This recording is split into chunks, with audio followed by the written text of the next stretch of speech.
et joie à vous.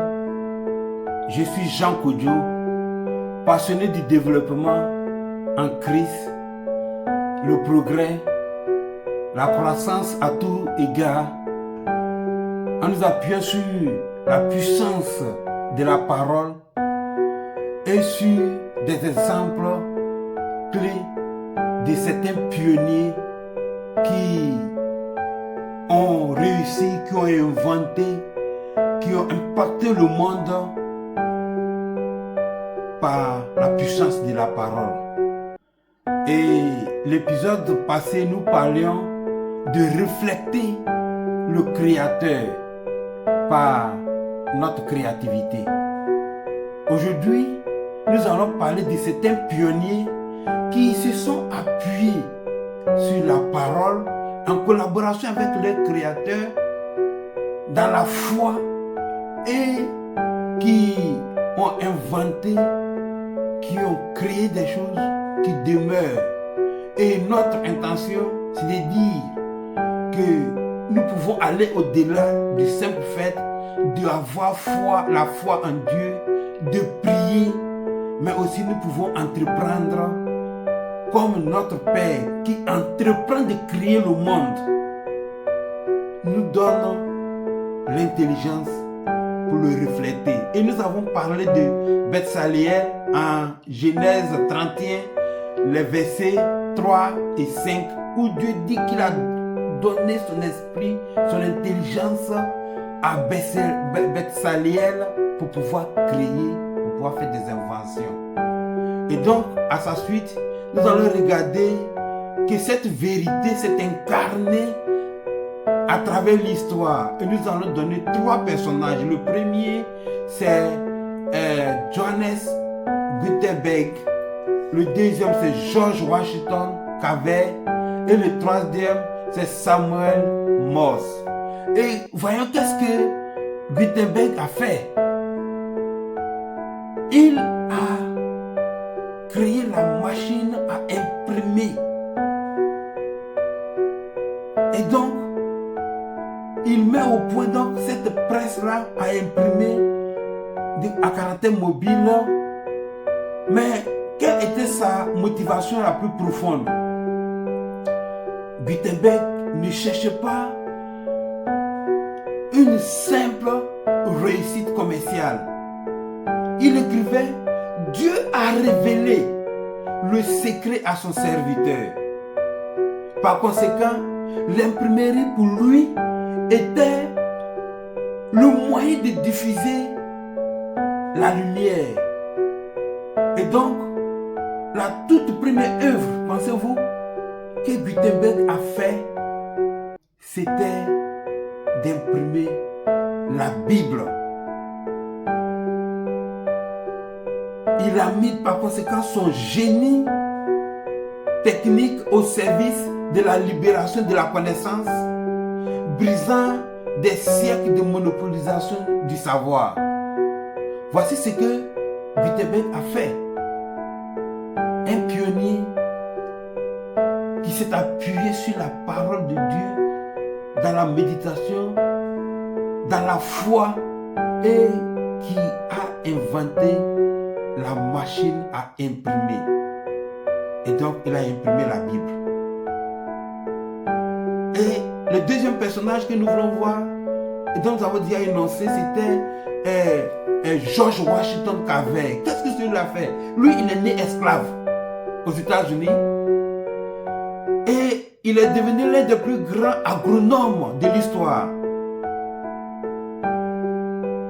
Washington Carver a pu élaborer 300, je dis bien 300 manières d'utilisation de la pâte d'arachide, de l'arachide.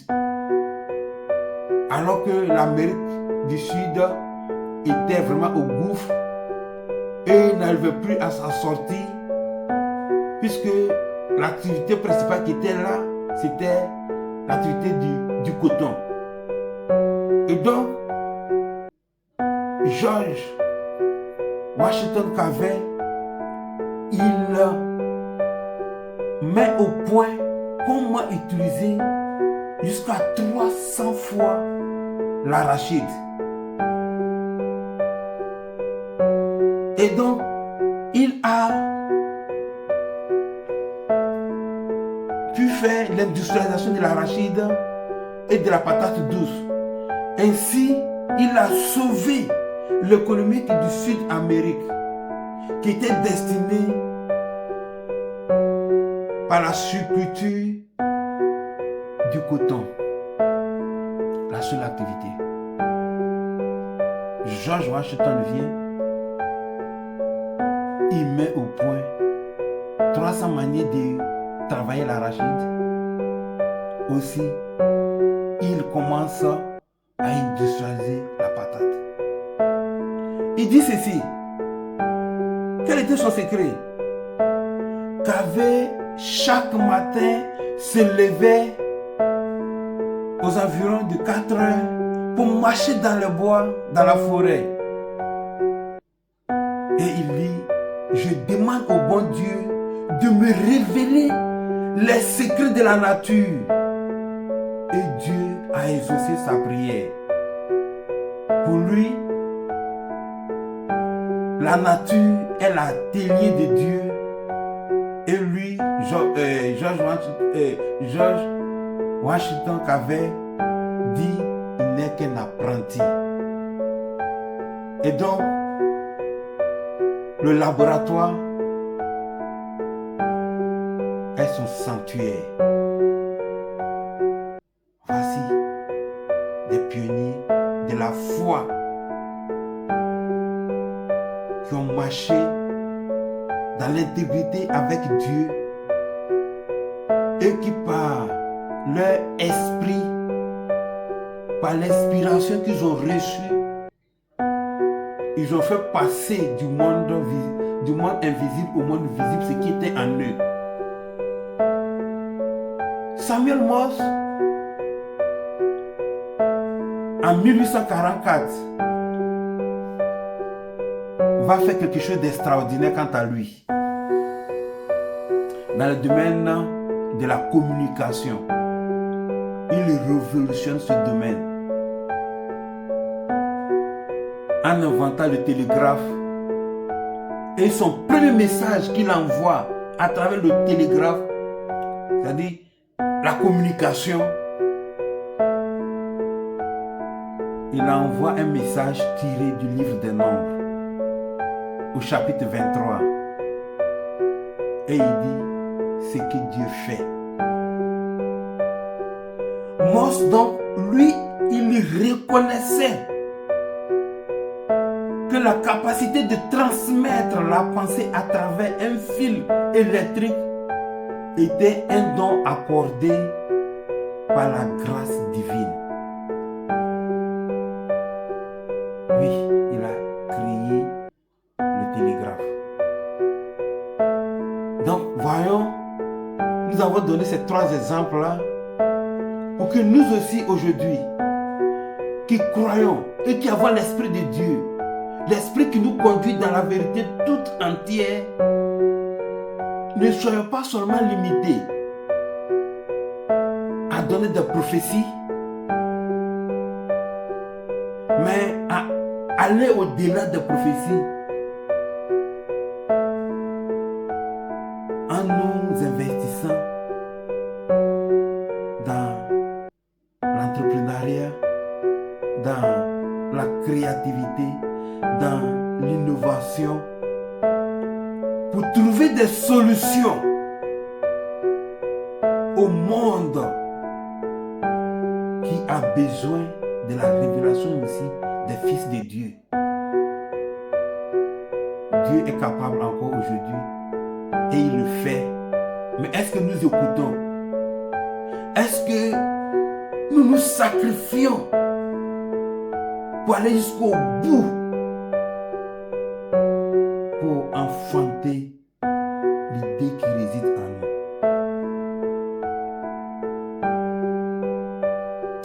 C'est une invitation donc à nous qui croyons. À nous qui croyons au Dieu de la création, la source pure, à celui qui nous a fait à son image et à sa ressemblance, pour que nous devenions une solution pour le monde. Oui, nous faisons déjà beaucoup en apportant la parole, en apportant l'évangile, en apportant la libération, la délivrance. Mais aussi, nous avons en nous encore cette capacité, puisque à chacun est donné une manifestation de la grâce du Saint-Esprit, que ceux qui prêchent, que ceux qui enseignent, que ceux qui guérissent, que ceux qui ont le don de la libéralité le fassent, mais aussi il y en a encore dans le domaine de la création, de l'entrepreneuriat, de l'entreprise, du commerce, des business. On peut vraiment le faire pour ne plus être dépendant toujours des structures qui dégradent. Oui, toi qui m'as écouté, c'est un appel à nous tous, moi aussi y compris.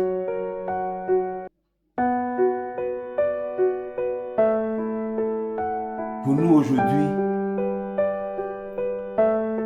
donc comme j'ai déjà dit, si tu es un chercheur, si tu es un développeur, si tu es un mécanicien ou tu es un étudiant, ne sépare donc pas ta vie spirituelle de ton travail intellectuel. Ne prie pas seulement pour ta famille ou ton église. Prie avec ardeur pour tes projets, pour des équations, pour des concepts, pour des inspirations que Dieu nous donne, afin que nous ayons cette capacité-là de pouvoir le mettre à profit. Demandons donc avec insistance à Dieu l'idée qui permettra de soulager la souffrance ou pour simplifier la vie de milliers de personnes. Parce que nous aussi, nous sommes une solution pour notre monde.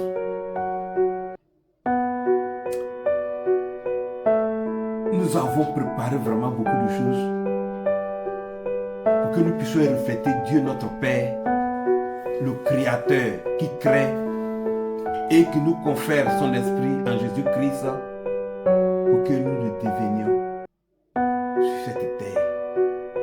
Parce que la parole dit qu'il nous a fait comme des demi-dieux. Oui, c'est notre nature. Et nous allons prier et nous allons dire: Seigneur Dieu, Créateur des cieux et de la terre, nous te rendons grâce pour la pensée, pour l'intelligence et la créativité que tu as déposée en nous. Libère dans l'esprit de ceux qui écoutent des idées innovatrices, des inventions éthiques et des solutions durables pour notre temps. Que Dieu, dans le nom de son Fils Jésus-Christ, nous protège pour que nous soyons une solution pour le monde, pour que nous soyons un succès et que nous soyons à l'issue de Gutenberg, de Washington Carver et de Samuel Morse, que nous soyons aussi des pionniers de notre temps. Sois béni et sois réconforté par la puissance du Saint-Esprit.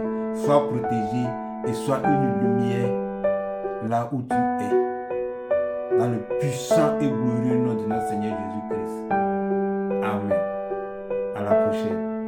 Si cette vidéo t'a fait du bien, il faut liker il faut partager et abonne-toi à cette chaîne. Bye.